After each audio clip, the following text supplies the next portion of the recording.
CDO Latam, el podcast para todos los apasionados de los datos y la inteligencia artificial.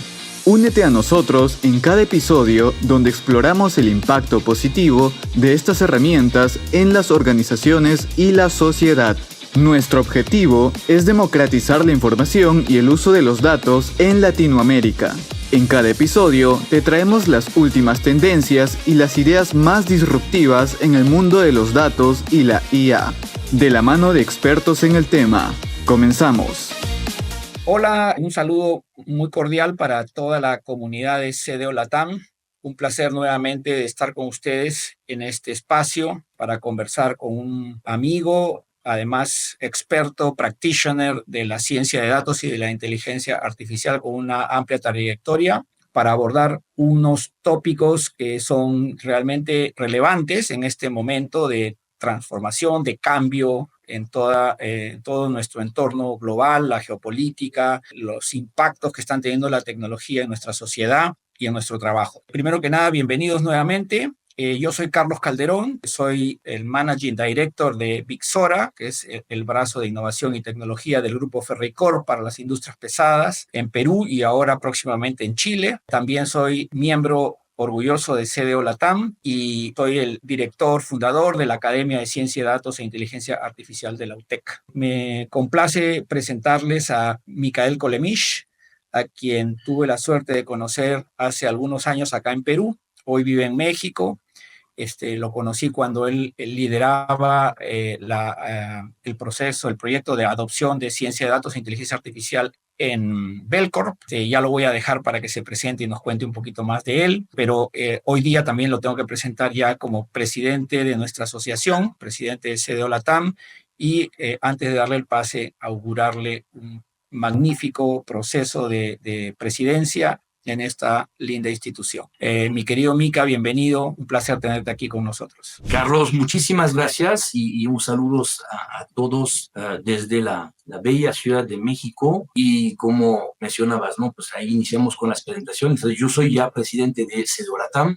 Un honor y un gusto, una asociación que fundamos hace ya 6, 7 años, allá en Lima, Perú, y pues que ahí ha tomado pues una muy bonita inercia y esperemos que y así siga, ¿no? Entonces, yo soy presidente de CDO Latam desde el mes de marzo y también ahí, pues, a la par, asesoro a empresas que desean adoptar la inteligencia artificial o adoptar las mejores prácticas para el uso y la explotación de los datos en sus organizaciones, ¿no?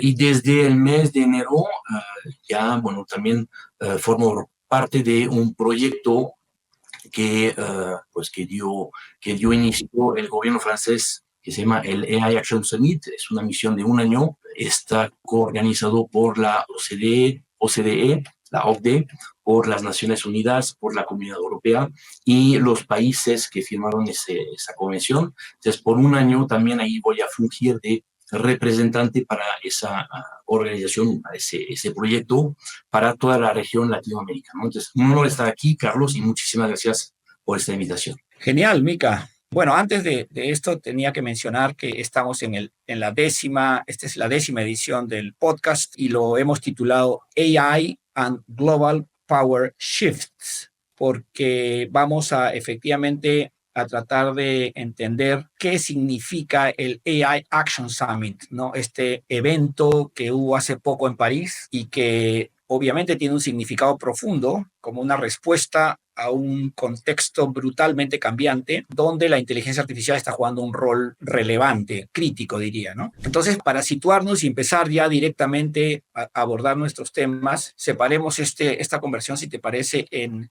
definir un poco el contexto, el momento donde se da el evento y luego, si quieres, entramos a profundizar sobre cuáles fueron los contenidos del evento y las consecuencias del mismo. Entonces, en esta primera parte, recordando un poco el viaje que hemos tenido con la inteligencia artificial, no vamos a regresar evidentemente a los inicios, sino más recientemente, después de la pandemia, con la llegada de ChatGPT, que ha habido como un florecer, un evento, digamos, sin duda que permite democratizar un poco más el conocimiento y el uso de la tecnología, pero no solo eso, ha habido mucha inversión, muchísima inversión. Yo creo que se han batido récords históricos de inversiones para el desarrollo de esta tecnología, ¿no? Pero de pronto, y aquí vienen ya las primeras temas sobre los que me gustaría escuchar tu opinión, Mika, vemos, por ejemplo, creo que un evento relevante para conversar es la llegada de Trump y los eventos de desregulación que plantea, ¿no? Tumba toda la infraestructura regulatoria en Estados Unidos. Y no solo eso,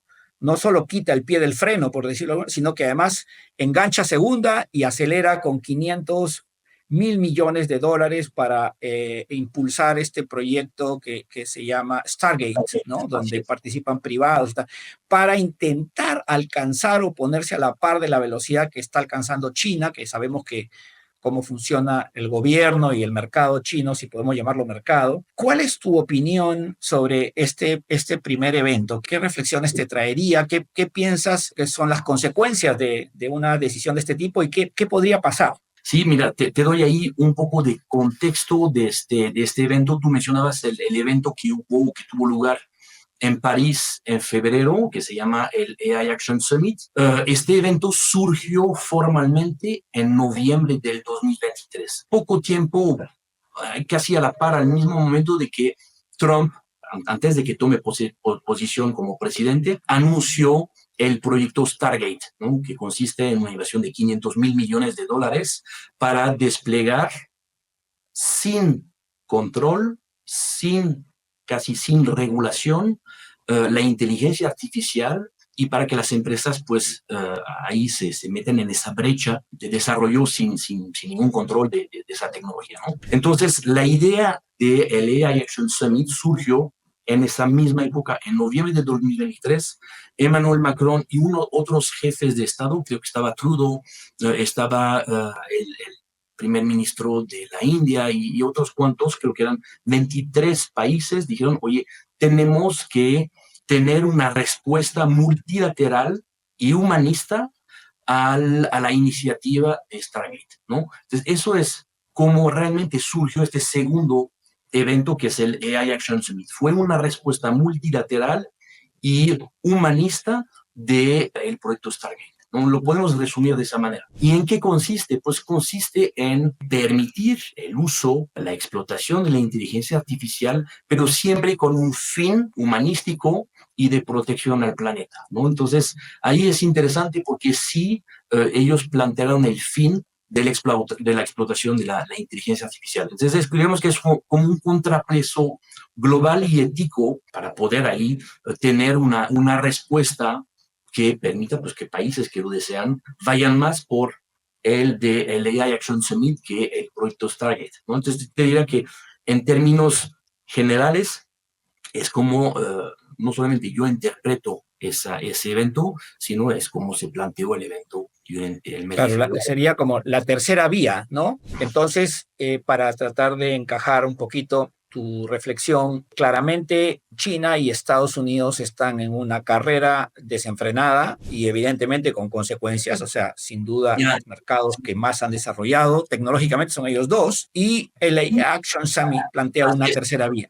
Diría, así es, más que una tercera vía, decías ahí Estados Unidos, China y el AI Action Summit, en realidad es Stargate de Estados Unidos y el ahorita AI Action Summit. Hay dos vías. ¿Por qué menciono esto? Porque China ya firmó el Acuerdo de París en febrero.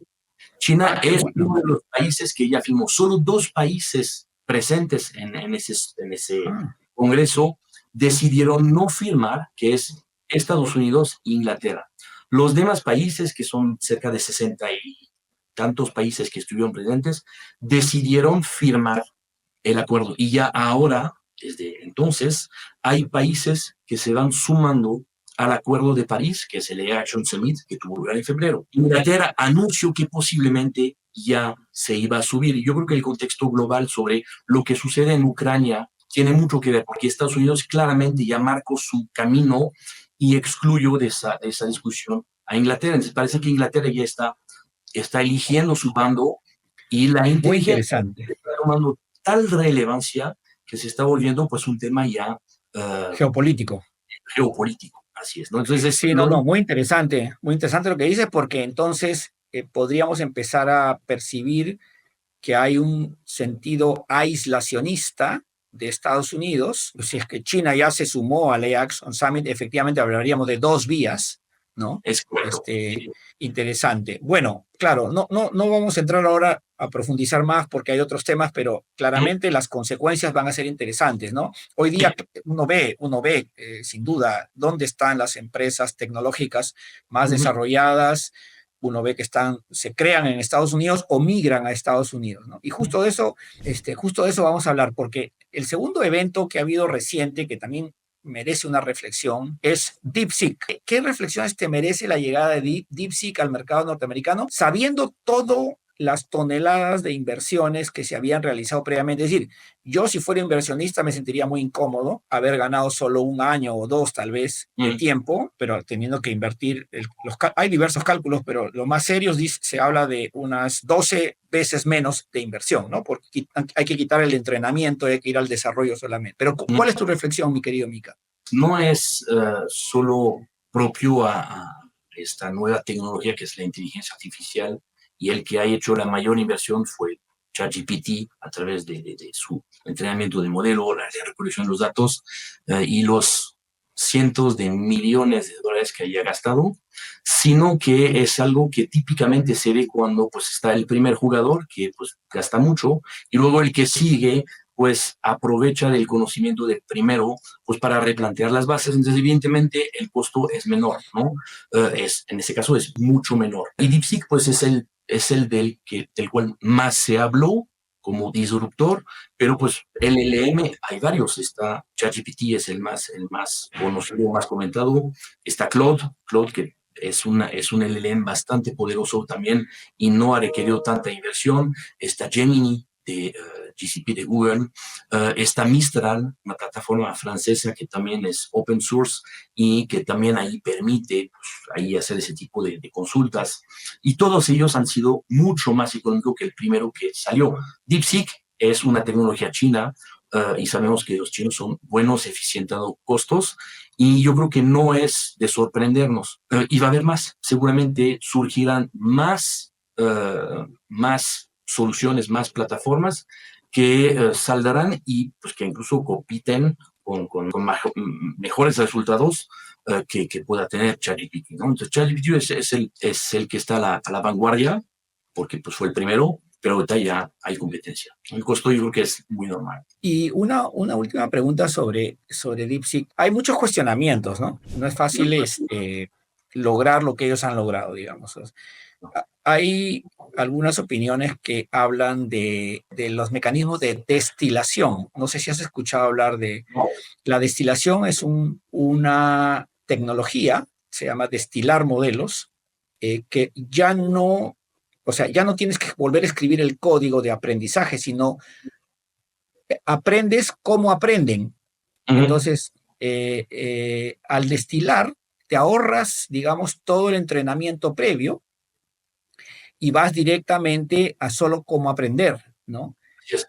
Hay algunos analistas que han hablado de, bueno, obviamente la gente de OpenAI se defiende de esta manera, ¿no? Diciendo que les han destilado sus modelos, en consecuencia se han ahorrado un tramo grande, pero en cualquier caso, si esta tecnología, si estas afirmaciones, digamos, llegan a tener trascendencia y son digamos, un descubrimiento importante, porque sería una nueva tecnología, habremos dado otro salto más tecnológico, porque a partir de ahora los procesos de evolución tecnológica se reducen significativamente, ¿no? En términos de inteligencia artificial. Sí, sí pues efectivamente es lo que estará pasando, ¿no? Yo no dudo que efectivamente esas nuevas soluciones como DeepSeek y las demás están no distilando, sino destilando los modelos de sus competidores. Yo no creo que eso nos deba de sorprender y ahí pues lo que está pasando en la cocina seguramente no tendremos mucha visibilidad, ¿no? Pero claramente es en beneficio de los usuarios al final cuando surgen esas tecnologías. Si hay un solo player, el precio lo pone este actor. El hecho de que haya muchas empresas que proponen ese tipo de solución permite que ya haya una competencia sana y pues las empresas, los particulares que desean adoptar esas tecnologías, pues tengan ahí hacia dónde ir, ¿no? Otro último tópico que me gustaría abordar contigo, Mika, antes de entrar al AI Action Summit, y estaría entre las razones por las cuales se despliega este tipo de respuesta coordinada a nivel global, de carácter humanitario, diría, es las revelaciones recientes de estos premios Nobel. Por ejemplo, Demis Hassabis, para ir al grano, ¿no? Demis Hassabis ha sido premio Nobel el año pasado de química. Y si me equivoco, por favor, me disculpan, pero bueno, basta con que sea premio Nobel. O sea, ya todos lo respetábamos por todas sus capacidades y su presencia en el mundo de la inteligencia artificial los últimos 15 años, ¿no? Pero este año, en enero, ofreció digamos, un podcast, una conversación, donde reveló, es la primera vez que yo lo escuché, que él predecía que entre 3 a máximo 5 años estaríamos arribando a Artificial General Intelligence. Y él define Artificial General Intelligence como una inteligencia capaz de plantear sus propias hipótesis, no como hoy día funciona con GenAI, que tú tienes que plantear las preguntas, tú tienes que plantear los retos, las dudas, sino que esta es una inteligencia capaz de plantearse sus propias hipótesis, sus propios desafíos, sus propios paradigmas y responderlas. Y el ejemplo que da Hassabis es, digamos, un científico que se plantea una pregunta que nadie se la estaría planteando. Me estoy imaginando a nuestro amigo Albert Einstein en 1915, 1910, en su juventud, haciéndose preguntas que derrumbarían a toda la teoría, a toda la física que se había institucionalizado en ese momento con Humboldt, ¿no? Y luego, 10, 15 años después de mucho trabajo, mucho esfuerzo, la responde. Ese tipo de inteligencia artificial es la que Demis Hassabis define como AGI, la anuncia diciendo que estaríamos arribando a AGI entre 3 a 5 años. Pero no solo acaba eso allí, sino que 2 semanas después, Geoffrey Hinton, otro premio Nobel, conocido como uno de los padrinos de las redes neuronales, hace una entrevista en un programa de televisión londinense de señal abierta y sin ningún tipo de reparos, dice que en este momento ya tenemos inteligencias artificiales con conciencia y define la conciencia como una capacidad de plantearse el ser y estar, ¿no? O sea, yo soy, yo existo, ¿no? Y en consecuencia, por primera vez yo escucho, todo esto que te estoy diciendo es una pregunta un poco larga, pero es el contexto para nuestros oyentes, creo que es importante porque él habla por primera vez, yo por lo menos escucho que no habla de la inteligencia artificial como unas líneas de código, como se definía tradicionalmente la inteligencia artificial, sino dice, no, se trata de un ser. Por primera vez escucho la palabra un ser de inteligencia artificial. No habla la palabra vivo, solo dice un ser. Por eso dice que tiene conciencia. Fíjate los planteamientos. Y anuncia que la singularidad, es decir, el momento donde la inteligencia biológica humana sería tratada como una mascota frente a una inteligencia superior, sería en los siguientes 30 años como mucho, ¿no? Entonces, permíteme, o sea, son dos personas que antes que dijeran esto, y yo por lo menos tengo todavía un enorme respeto profesional, intelectual, y me tomo en serio lo que dicen, ¿no? Antes de entrar a hablar del evento, porque el evento es una respuesta a todo esto que te estoy planteando, ¿qué opinas de esto? ¿Qué piensas de estas declaraciones que esos personajes, ¿no? incomodan, sí, de estos personajes, que no es uno, ¿no? Porque también lo escuché a Jean LeCun después, un poquito más equilibrado, por supuesto, Jean LeCun tiene ese perfil un poquito más plano, pero igual reflexiona de la misma manera, y otros personajes de esta industria, ¿no? Cuéntame tus impresiones, tus reflexiones. ¿Qué opinas de esto? Bueno, pues ahí son tú mencionaste los grandes expertos doctores, premios Nobel, mencionaste a Yan LeCun, todos ellos son grandes expertos en inteligencia artificial y están viendo todavía más allá de donde estamos hoy, ¿no? Entonces ahí cuando hablan del AGI, el Artificial General Intelligence, eso se refiere a una forma de inteligencia artificial con capacidad cognitivas generales, es decir, es casi un humano. Entonces, no estamos hablando de conciencia, sino de una inteligencia artificial que tiene las mismas capacidades cognitivas que un humano. Puede aprender, razonar, pensar, cuestionarse y resolver preguntas sin mayor contexto. Entonces, todavía no existe, pero es hacia donde vamos. Y ahorita estamos como que a un pasito para llegar a esto. Ahorita estamos hablando del Agentic AI, que son agentes de inteligencia artificial que tienen cierta autonomía por contexto, ¿no? Entonces ahí, pues seguramente sí, estamos yendo para allá. Pues ahí plantea cuestionamientos éticos, filosóficos, que son muy válidos, pero creo que ahí no lo vamos a comentar, bueno, no lo vamos a estudiar hoy porque si no, no terminamos. Pero yo sí pues creo que pues, posiblemente es hacia dónde vamos, depende de pues, la capacidad de evolución de esa tecnología, pero pues claramente creo que estamos ahí, no sé si a 5 años, pero vamos por ese rumbo, ¿no? ¿Cuáles van a ser los impactos en la sociedad? Pues muchos, seguramente muchos, y seguramente también ahí implica replantear modelos económicos, modelos de gobiernos, replantear la forma en cómo en su momento, lo platicamos antes de esa charla, en 1789, cuando Francia hizo su revolución, pues ahí provocó un cambio que pues ahí permeó al resto del planeta, pues puede que esto ya también ahí replantea la forma en que pues, estemos viviendo, estemos trabajando y estamos participando a la sociedad, ¿no? Entonces, yo no estoy hablando todavía de derechos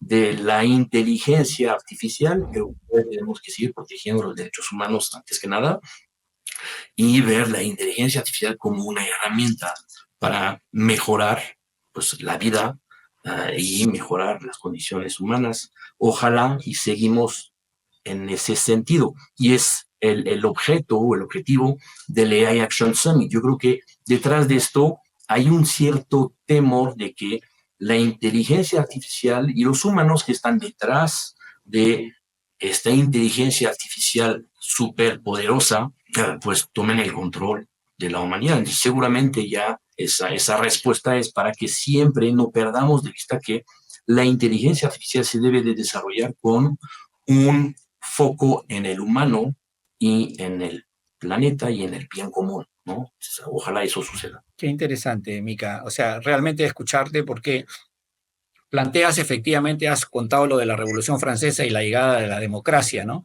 Nada menos.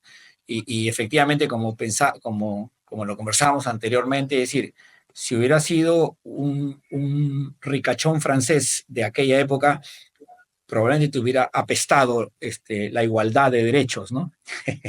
Sí. No, sin embargo, ahora nos parece inalienable, ¿no? O sea, nadie cuestiona algo así 300 años después, ¿no? Muy interesante porque estamos hablando del cambio de paradigmas, ¿no? Y creo que nos da pie para hablar justo del Action Summit, ¿no? Cuéntanos un poquito qué pasó en el evento, quiénes estuvieron presentes, cuáles fueron los principales insights de este evento. Y luego, si quieres, hablamos un poquito de las consecuencias de lo que va a venir después. Sí, bueno, pues ahí hablando del AI Action Summit, entonces te decía, el objetivo es claramente pues, el desarrollo de una inteligencia artificial que tenga como objetivo el bien común y pues, se use la inteligencia artificial con principios de equidad y de ética. Y entonces el AI Action Summit pues, tuvo lugar en febrero de este año, fue en París, y ahí pues reunió a varios líderes de gobierno, creo que hubo 25 líderes de gobierno presentes, grandes empresas, académicos, la sociedad civil. Entonces, en el Grand Palais, cerca del Élysée, había cerca de 500 personas que participaron a a estas mesas de trabajo y lo que se trató durante este evento, pues hubo 5 tópicos, ¿no? Uno era promover una inteligencia artificial centrada en el ser humano con respecto a los derechos fundamentales, ¿no? Entonces, eso fue uno de los tópicos. Luego, estoy tratando de ver si tengo ahí la agenda, ahí está, sí. Estaba ahí, entonces, todo el tema de regulación y gobernanza de la inteligencia artificial, cuáles eran los retos y las oportunidades. Luego hablaron de la ética y la responsabilidad para evitar los sesgos y la discriminación en los modelos de inteligencia artificial, que cuando surgió las primeras versiones, todos hemos escuchado de esos sesgos. Luego se habló de los impactos en los negocios, y ahí hubo como un subcapítulo que surgió en las discusiones, en las mesas donde estuvimos presentes, además del impacto en los negocios, cuál tendría que ser el modelo económico, cuáles van a ser los impactos en los modelos económicos, porque mucha gente puede verse desplazado por la inteligencia artificial y no puede quedarse sin actividad. Entonces, viendo ahí cómo las empresas y los gobiernos van a atender ese punto. Luego había otro tema de colaboración público-privada, para mencionar lo relevante y lo importante que son estas alianzas para el desarrollo de la inteligencia artificial. Y el quinto tema, no es que haya orden, sino que todos ahí se trataron, había un tema de inteligencia artificial para la sostenibilidad, ¿no? Y ahí se habló de pues, la energía que se requiere para alimentar estos centros de datos, y cómo se hacía esto con objetivos ambientales sin que pues vaya a dañar el planeta nada más para desplegar una nueva tecnología, ¿no? Entonces, esos fueron todos los temas que se atendieron en esa cumbre, y durante todo el año, pues ahorita nos vamos a seguir reuniendo para ir planteando o ir atendiendo estos 5 temas, ¿no? Y en cuanto al convenio, te digo, hubo cerca de 60 países, 60 y tantos países que participaron. Casi todos los presentes firmaron, salvo Estados Unidos e Inglaterra. En Latinoamérica, 4 países firmaron el acuerdo, fue Brasil, Chile, Uruguay y México, ¿no? Entonces, hay trabajo ahí para hacer CDO-LATAM, para convencer a los países, y ahí pedimos a la audiencia que hagan su labor para que también ahí nos unamos como región a ese convenio, porque sí es muy relevante. Si vemos ahí los temas que se están planteando, es muy relevante que haya más unión detrás de este convenio. O sea, interesante. Lo que entiendo es una respuesta, ¿no? O sea, se siente como una respuesta coordinada, organizada de la sociedad civil y los gobiernos ante estos mega eventos y ante las consecuencias de lo que pueda ocurrir en el futuro con la inteligencia artificial. Y sí, dale, Mika.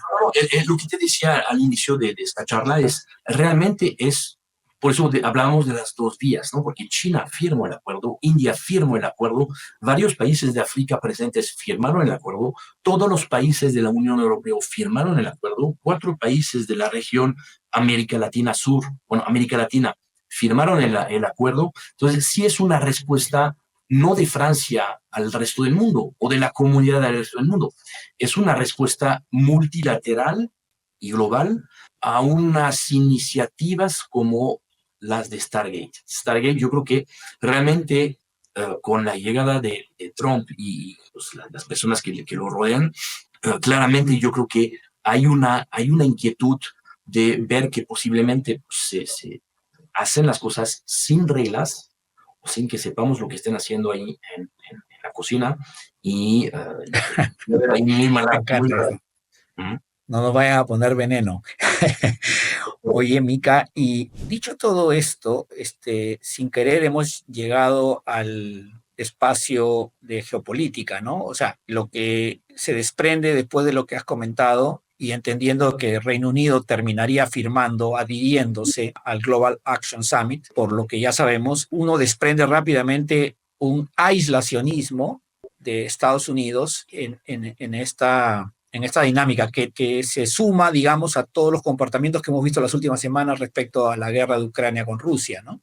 De Rusia con Ucrania, mejor dicho. Entonces, ¿tú lo ves así? Es decir, Europa en este momento, saliéndonos un poquito solo de la inteligencia artificial y hablando más del contexto geopolítico, ¿tú ves a Europa entonces empezando una nueva era, digamos, geopolíticamente hablando, donde, digamos, Estados Unidos deja de jugar el rol que jugó después de la Segunda Guerra Mundial y Europa toma un liderazgo distinto para conducir su futuro? ¿Tú ves eso encaminándose? Pues la verdad no lo sé, no sé ahí. Yo creo que sí hay ahorita dos grandes bloques. Bueno, hay grandes naciones, pero relacionado con el manejo o el dominio de la inteligencia artificial. Ahorita había un bloque, claramente era América del Norte, Estados Unidos en específico.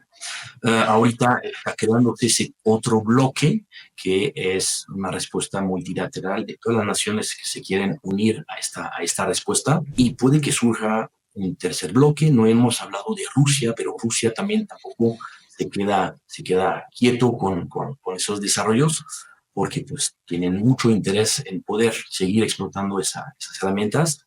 Entonces yo creo que ahorita pues sí se está volviendo un tema geopolítico interesante.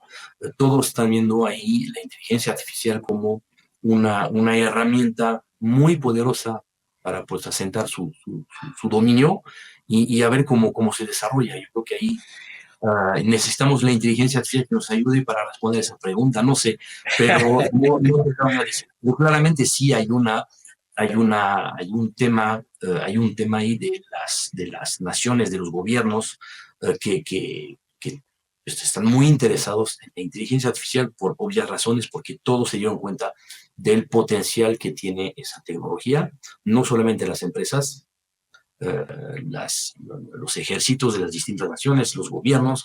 Entonces, vamos a ver cómo se vuelve a replantear las cartas, pero seguramente sí habrá muchos movimientos estos próximos meses, estos próximos años. Escuchándote y ya entrando al tramo final de nuestro podcast, escuchándote, hay más preguntas que respuestas, sin duda. Parece el comienzo de una era nueva, ¿no? Sí. Hemos dejado atrás una etapa de la humanidad y estamos acercándonos al final de una etapa y al comienzo de otra. En cualquier caso, más parecen haber preguntas y esa es la pregunta que te quería decir. ¿Qué es lo que viene para el AI Action Summit en el futuro? Es decir, es un evento que se hacía por segunda vez, parece ser el comienzo de algo. Cuéntanos qué es lo que vendría para el AI Action Summit y con CDO Latam, qué podemos colaborar, qué ves tú de colaboración en los próximos meses, años, aquí en América Latina. Sí, bueno, el AI Action Summit, entiendo por lo que nos comentaron en esa reunión que tuvimos en febrero, que ya va a tener lugar cada año, ¿no? Cada año. La agenda no va a cambiar mucho, los 5 puntos que te comentaba se van a mantener. Pero tú te has integrado, ¿no es cierto? Tú te has integrado al Como CDO, de hecho, como CDO Latam, ya formamos parte de esta gran iniciativa. Y los temas que ya se plantearon son los que se van a seguir desarrollando, ¿no? Entonces la agenda ya se planteó y se va a seguir elaborando conforme pues pase el tiempo. Y lo que también ahí está surgiendo en paralelo a este AI Action Summit, muchas organizaciones ONG como make.org, que creo también ahí le llaman AI for Democracy. Hay varias organizaciones que están ahí, pues también apalancándose de esta respuesta multipaíses, que están ahí creando sus propias iniciativas para que la sociedad civil, las empresas y los gobiernos pueden ahí también pues aportar respuestas más concretas. Digamos que el AI Action Summit está planteando los generales y luego estas iniciativas están yendo más a detalle para que pues se ejecuten y haya acciones concretas que vayan en ese sentido, ¿no? Una inteligencia artificial con el bien de la humanidad y del planeta. Qué bueno, me alegra. Seguramente en los próximos meses iremos escuchando novedades, oportunidades para desarrollar alguna actividad en América Latina, en alguno de los países donde CDO Latam está presente. Para ir terminando, me gustaría proponerte una reflexión recordando a Ray Kurzweil, cuando escribió sus primeros papers acerca de la singularidad, por allá por el 2001. Aquí te leo algo que estamos trabajando justo con varios compañeros del CDO Latam, estamos teniendo conversatorios acerca de esto, ¿no? Y tiene que ver justo con, y voy a pedirte tu opinión luego de lanzarte este texto para cerrar con una reflexión que más que todo invita a hacer preguntas. Creo que es difícil responderlas ahora, pero sí creo que es importante hacerse las preguntas, ¿no? Y tiene que ver con el desarrollo tecnológico, ¿no? Siempre ha sido un elemento central en la evolución de nuestro progreso. Siempre, siempre. Pero en algunos momentos ha sido determinante, ¿no? Como cuando el fuego permitió impulsar el desarrollo cerebral de los Homo erectus en aquel momento y convertirnos en los primeros sapiens, ¿no? Un salto evolutivo notable que nos diferencia de los homínidos, ¿no? De los homínidos de aquel momento, ¿no? Y que permitió el control del fuego, permitió el acceso a nutrientes clave que resultaban de cocinar los alimentos, ¿no? Permitiéndonos dar este salto evolutivo de la especie. Hoy, luego de todo lo que hemos estado conversando, ¿no? Y de lo que ha ocurrido en estas 2 primeras décadas del siglo XXI, pero diría más que todo después de la pandemia, ¿no? Hemos visto, yo creo que con más claridad, 2 características distintivas de nuestros tiempos, ¿no? La velocidad y la profundidad de los cambios tecnológicos, ¿no?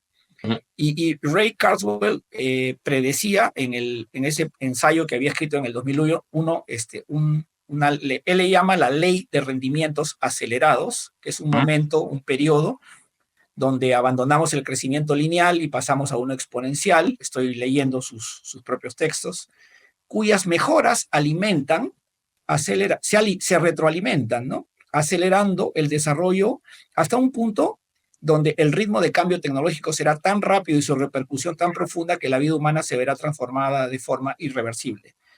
Y es justo a ese punto que él llama singularidad, un momento donde no llegamos a comprender del todo las consecuencias del cambio tecnológico. Y pareciera que la velocidad y la profundidad de los cambios de los que hemos hablado hace poquito en este podcast nos acercan a un momento como ese, ¿no? Un momento donde hay que hacer muchas preguntas que serán difíciles de responder. Mi querido Mika, ¿qué reflexión te trae esto para ir cerrando? Pues mira, ahí sí. La respuesta más bien la singularidad de Kurzweil, que dice que pues vamos a llegar a un momento donde la inteligencia artificial puede llegar a superar el control humano. No creo que haya respuesta a esto, ¿no? Más bien yo creo que abre ahí muchas preguntas que nos debemos de hacer para ver cómo esto no suceda. A mí personalmente no me gustaría que la inteligencia artificial supere al humano, porque si no vamos a ver ahí lo que vimos en muchas películas de ciencia ficción donde los robots toman el control de la humanidad. Pues no creo que queremos estar ahí, o donde las cosas se vuelven tan impredecibles que pues ya estemos ahí expuestos ante unos robots humanoides hipercargados de inteligencia artificial. Entonces, yo creo que ahí pues si no queremos ahí llegar a ese cambio radical de nuestra sociedad, de la humanidad y del planeta, pues tenemos que ver cómo nos hacemos estas preguntas. Es incómodo hablar de estas cosas. Uno siente que está hablando de una historieta de ciencia ficción y no de ciencia y tecnología, que es lo que acostumbramos a... Ciencia, tecnología y negocios, que es algo que acostumbramos a hablar todos los días. Pero de eso se trata los paradigmas, ¿no? Creo que estamos en un momento interesante y pues habrá que seguir conversando y reflexionando sobre lo que nos ocurre en estos momentos, ¿no? Sí. Mika, primero que nada agradecerte por tu tiempo, agradecer a todos los que han participado de este podcast, a CDO Latam por permitirlo y nada, un cordial saludo, nos veremos pronto en Lima, me imagino, para el evento ¿cómo se llama?, de toma de mando. Bueno, mi querido Mika, un gusto enorme haber podido compartir este espacio de reflexión. No queremos que parezca un cómic de ciencia ficción. Siempre hablamos de tecnología, de ciencia, de negocios, y nos incomoda a todos seguramente hablar de paradigmas, cosas en las que hemos creído durante los últimos 100, 200, 300 años y que de pronto pues van a sufrir algún cambio, ¿no? Qué incómodo. Pero somos líderes y nos toca también hablar de este tipo de cosas. Somos líderes responsables y nos toca hablar de este tipo de cosas. Y el AI Action Summit creo que va a abrir un espacio de reflexión inclusive mucho más organizado, más profundo para intentar responder estas preguntas, ¿no? Agradecerte, Mica, dejarte las últimas palabras para una reflexión final y una despedida. No, Carlos, muchas gracias a ti por el espacio, por las preguntas. Disfrute las reflexiones. Creo que, como dices, ¿no? Como líderes de datos en las empresas, pues a veces olvidamos hacernos ese tipo de preguntas mucho más de impacto que de impacto global, que de eficiencia sobre un proceso, sobre los resultados de la empresa. Yo creo que fue un momento interesante para ver que efectivamente lo que estamos viviendo en nuestras empresas, que es esa revolución tecnológica, que es la inteligencia artificial, si bien pues viene a cambiar la forma en que trabajamos, posiblemente viene a cambiar la forma en que vivimos, ¿no? Entonces, estamos todos aquellos que escuchamos esto, o los que estamos trabajando en estos temas de la data, la analítica y la inteligencia artificial, pues estamos ahí teniendo una responsabilidad evidente y espero que también esa reflexión pues les sirva para ver ahí cómo se suman a esas discusiones y cómo sus opiniones pues pueden llegar a construir un futuro más bello para nuestros hijos y para nuestros hijos, ¿no? Así es, Mica. Muchas gracias nuevamente. Gracias a CDO Latam por permitir este espacio y a todas las personas que nos han acompañado. Un cordial saludo. Nos veremos en el siguiente podcast. Hasta pronto. Hasta luego. Bye.